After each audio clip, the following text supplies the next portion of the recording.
Oh, y'all think they're still with him?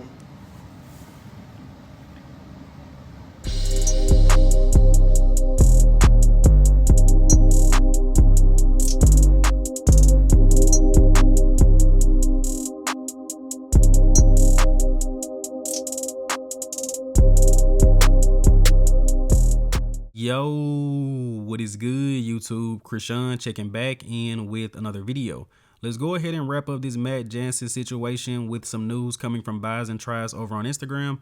Nick Walker officially announced on his YouTube channel that he is no longer working with Matt Jansen and is looking forward to new beginnings. And as you guys seen in the beginning of the video, Quentin Araya also implied that Sean Clarita may no longer be working with Matt Jansen. I cannot 100% confirm that at this time, but I'm pretty sure that after what Sean brought to this year's O, he's going to walk away from Matt Jansen as well. So there are a couple of new things surrounding Matt Jansen that we did not get to cover yesterday. And again, huge shout out to Quentin Araya for starting this, for pretty much exposing Matt Jansen for being a lackluster coach. So what you guys are looking at right now is an image that Quentin put up on his story. You guys will probably have to go over to his Instagram to actually read all of these. I'm not going to read through them, but these are just multiple people complaining about Matt Jansen, saying he ran away with thousands of dollars. He sent them a cookie cutter plan, or he also told them that they were on fake gear. And Quentin also said that Matt told at least 11 of his clients at some point that they were using fake gear. So the issue wasn't Matt, it wasn't his coaching, it was them using fake gear. And I'll tell you guys right now, none of these guys are using fake gear, 100%. Ask Phil Viz, he commented on my last video. And I will also link an older video. There was a podcast by Boston Lloyd, Leo, and Longevity, as well as Blue. Unfortunately, Boston and Leo have both passed away. May they rest in peace. But this podcast was put out years ago, and they're talking about Matt Jansen. They're having his clients call in and basically complain. So some people may feel like we're going too hard at Matt, and he's really a good guy, just misunderstood. But with all of these people coming out, I just can't buy that. Hopefully this is the end of Matt Jansen. And I know some of my comments may come off a little bit harsh and not what I usually say, but the athlete's rep isn't standing up for the athletes, so someone has to. I know that Sean and Nick aren't cheating on their diets. They're training as hard as they can.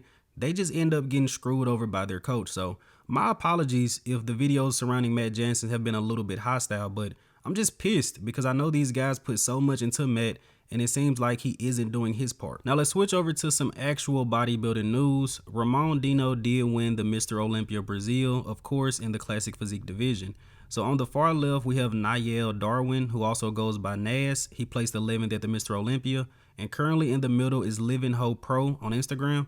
I believe he was unable to make it to the Mr. Olympia due to visa issues, but this guy has crazy structure, crazy quads. Ramon Dino, at first glance, he looked a little bit better than the O, but I think he was actually a little bit worse.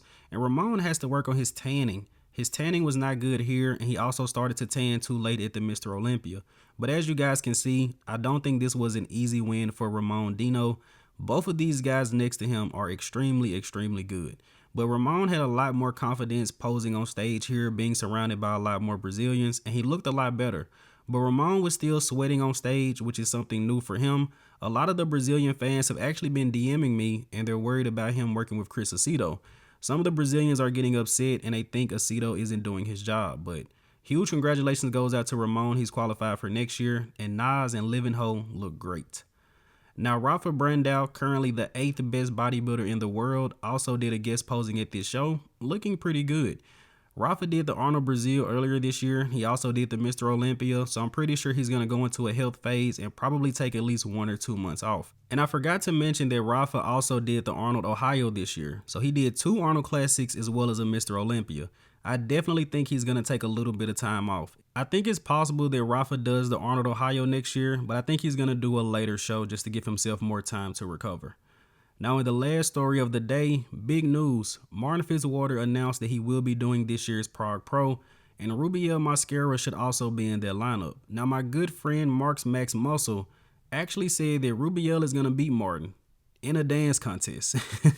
Not physique-wise, but Mark thinks that Rubiel can beat Martin in a dance contest, which was absolutely hilarious. But Martin should come into this show and get his qualification for next year and have a full year off. And this guy's going to be extremely dangerous. There are people that were at the 2024 Mr. Olympia that already had Martin over Derek. But if Martin is able to win Prague and have a full year off, that would be the best situation for him. Brett Wilkin is already qualified for next year as well. Those guys are training partners, so they're both going to hit it pretty hard for the next year. And we could see Martin come in higher than 4th place next year. But that's going to wrap up today's video, guys. I hope you did indeed enjoy it. My apologies for having to cover the drama around Matt Jansen, but Matt just can't get away with this. I'm Krishan from Go Fitness. Be sure to like the video and subscribe to the channel. That's it. I'm out.